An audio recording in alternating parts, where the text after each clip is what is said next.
Allow me, at the very outset, to extend my heartfelt gratitude and warmest welcome to my esteemed friend and distinguished jurist, Chief Justice Antonio Herman Benjamin of the National High Court of Brazil. Your presence, sir, here in Dhaka is both an honor and a testament to the enduring bond we share in our commitment to environmental justice. Your tireless efforts and invaluable contributions to environmental jurisprudence have been a source of inspiration for legal practitioners worldwide. It is indeed a privilege to host you in Bangladesh. And on behalf of the judiciary of Bangladesh, I extend my deepest appreciation for your gracious presence in this event.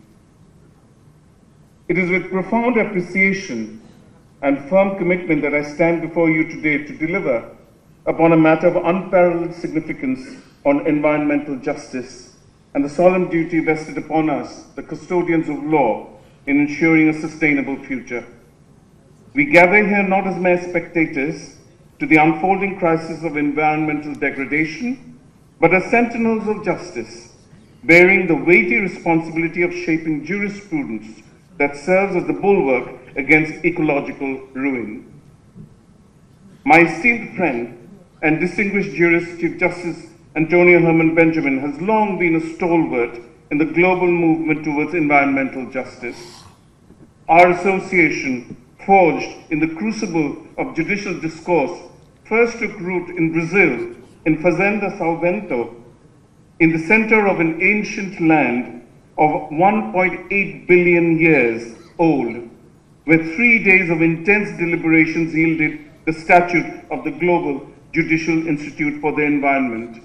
And that relationship was later reaffirmed during the Asia-Pacific Judicial Conference on Climate Change Adjudication in Naypyidaw, Myanmar. This enduring camaraderie testifies to the global nature of our collective mission, a mission that transcends borders and gestures us to forge ahead with resolute determination. Bangladesh, a nation of resplendent natural beauty and diversity, stands today at the precipice of environmental vulnerability. The existential threats posed by climate change, deforestation, industrial pollution, and unregulated urban expansion demand an unwavering judicial response.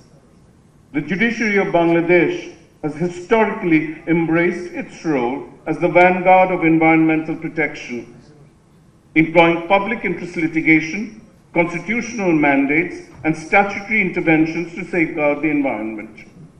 Landmark rulings on river protection, air quality regulation, and the enforcement of environmental laws serve as testament to our commitment in that regard.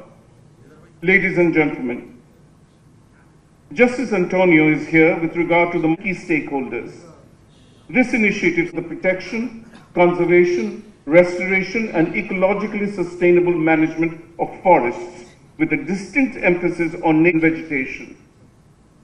Employing a systemic, interdisciplinary, and multi-stakeholder approach, MOFI integrates every individual nation. Esteemed guests, among the many natural marvels that grace our land, the Sundarbans stand as an unparalleled example of ecological richness, resilience, and natural fragility. As the world's largest contiguous mangrove forest, the Sundarbans is home to a vast array of flora and fauna, including the majestic Royal Bengal tiger, the rare Irrawaddy dolphin, and countless species of birds, reptiles, and marine life.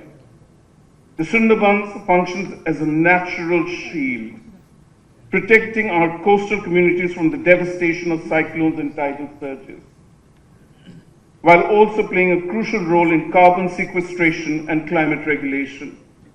However, despite its immense ecological and economic significance, this extraordinary ecosystem faces an existential crisis in the era of climate change. Rising sea levels, increasing salinity, industrial encroachments, and unchecked deforestation are pushing the Sundarbans to the brink of ecological collapse. If we fail to act decisively, we risk losing not only an irreplaceable natural heritage, but also the very environmental security upon which millions of our people depend. It is our solemn duty as stewards of justice to ensure that this irreplaceable sanctuary is protected for future generations through stringent legal frameworks, possibly the MOFI, sustainable policies, and unwavering judicial oversight.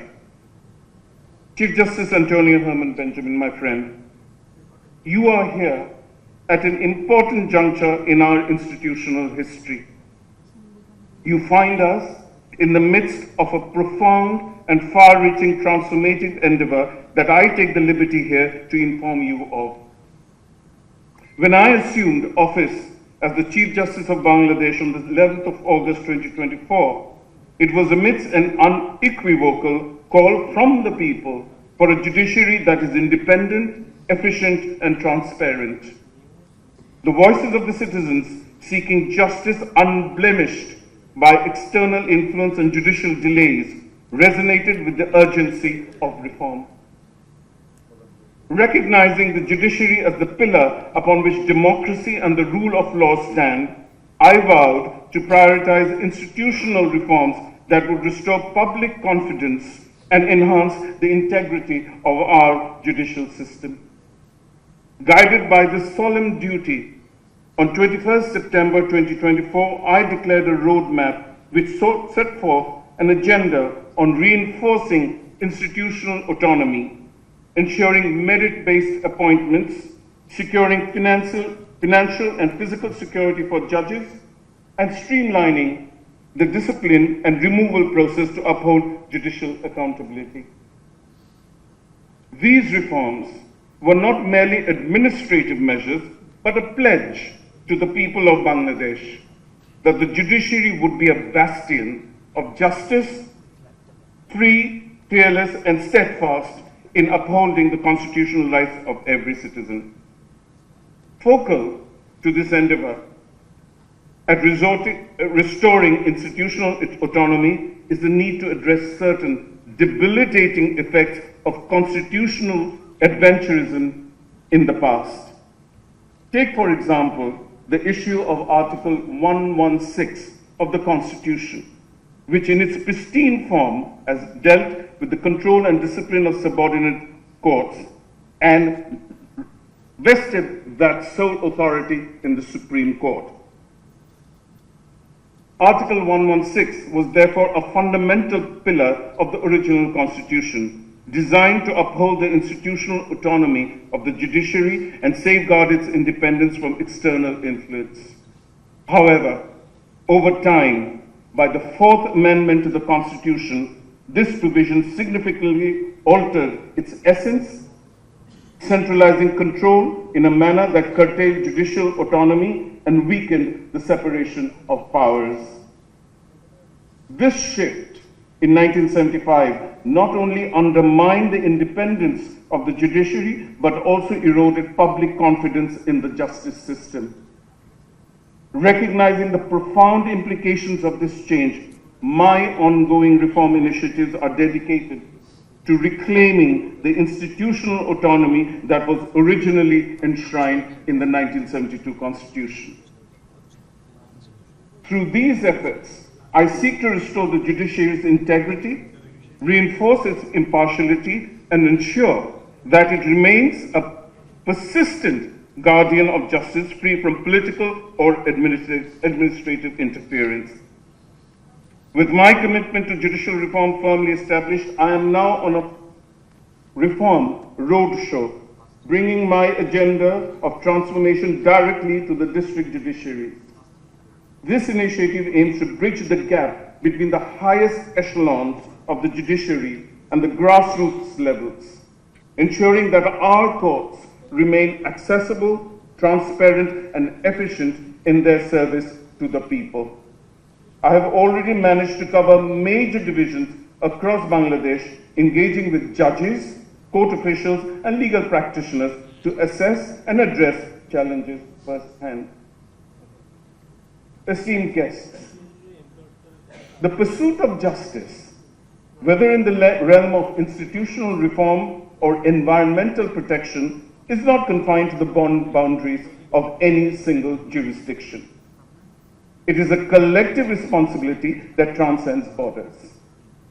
Just as I have committed myself to strengthening the judiciary's independence and efficiency through reform, so too must we recognize that environmental justice demands a unified global response. The judiciary, as the guardian of constitutionalism and fundamental rights, must embrace its role in shaping a jurisprudence that upholds ecological sustainability with the same rigor and dedication that it applies to safeguarding human rights and democratic integrity. To my esteemed friend, Chief Justice Benjamin, and to all gathered here today, let this seminar serve as a clarion call for a judiciary that does not merely interpret the law, but enforces it with vision and valor. Let us stand as sentinels of the environment, ensuring that the gavel strikes not merely for retribution, but for restoration. May your and our collective endeavors pave the path for a future where justice and sustainability are inextricably intertwined, and where the rule of law serves as the guardian of our beautiful planet's fragile harmony. Thank you very much.